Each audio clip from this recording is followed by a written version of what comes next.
बिस्मिल्लाहिर्रहमानिर्रहीम। अस्सलाम वालेकुम dear viewers, hope you are fine. आज मैं शेयर करूंगी आपके साथ क्रिस्पी चटखारा चिकन ब्रोस्ट की रेसिपी, जो ऊपर से क्रिस्पी लेकिन अंदर से बहुत जूसी होगा। बहुत यमी बनता है, बहुत टेस्टी बनता है। क्या टिप्स एंड ट्रिक्स हैं कि ऊपर से क्रिस्पी हो और अंदर से जूसी बने। इसके साथ शेयर करूंगी आपके साथ जिंगर फ्राइज़ की रेसिपी। आइए रेसिपी को शुरू करते हैं। बिस्मिल्लाहिर्रहमानिर्रहीम। यहाँ पर मैंने 1 केजी चिकन लिया है और चिकन को अच्छे से वॉश करने के बाद मैंने पहले एक स्ट्रेनर में डाल दिया था, जाके इसका पानी अच्छे से निकल जाए।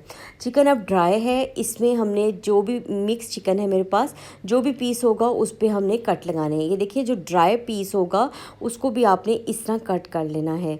तो तकरीबन तमाम चिकन को मैंने अच्छे से कट्स लगा लिए थे, लेकिन कट इस तरह के होने चाहिए कि चिकन टूटने ना पाए। और बस इसको कट लगाने के बाद आप एक बाउल में शामिल कर लें।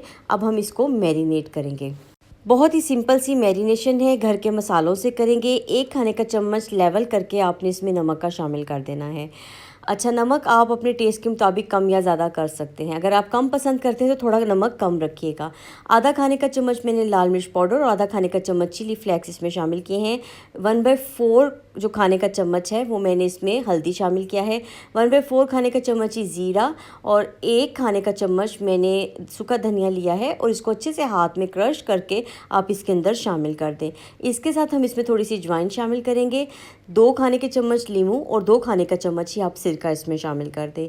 मैरिनेशन के लिए एक बहुत ज़रूरी चीज़ होती है कि इसमें ऑयल या घी या बटर शामिल किया जाए। अगर आपके पास घी, ऑयल या बटर में से जो भी है 2 से 3 खाने के चम्मच वो शामिल कर दें। कोई एक्स्ट्रा सॉस हम इसमें ऐड नहीं करेंगे। आप अगर लाइक करते हैं तो आप सोया सॉस ऐड कर लें, लेकिन इसके बगैर भी ये चटखारा चिकन ब्रोस्ट बहुत ज़बरदस्त तैयार होगा, लेमन जूस और सिरके की वजह से।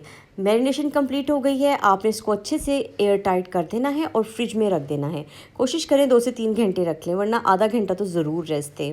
इसके बाद इसकी कोटिंग की तरफ चलते हैं। यहाँ पे मैंने 1 कप मैदा लिया है। मैदे को अच्छे से आपने छान लेना है।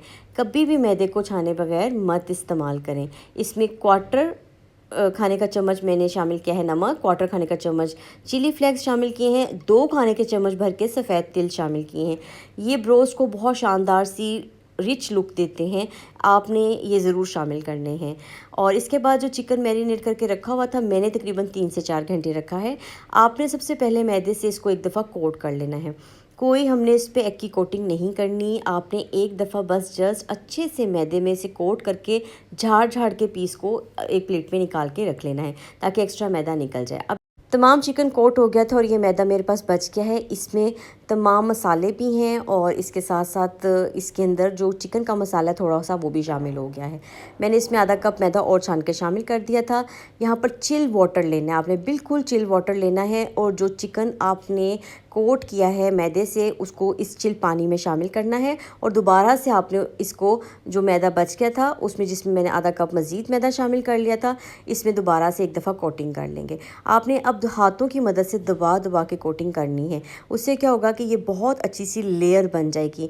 बस यहाँ पर मैंने कुकिंग ऑयल लिया है और मैंने तकरीबन 3 प्यालियाँ कुकिंग ऑयल की ली हैं। 3 कप कुकिंग ऑयल लेकर आपने इसको नॉर्मल सा गरम करना है। देखिए, ये कोई बहुत तेज़ गरम नहीं है, बस ये गरम है। इसका टेम्परेचर इतना है कि अगर आप इसमें किसी चीज़ को डालेंगे तो वो आप बर्तन के पैंदे में स्टिक नहीं होगी। मैं इसको पतीली में कुक कर रही हूँ। आपने इसको कवर करके कुक करना है।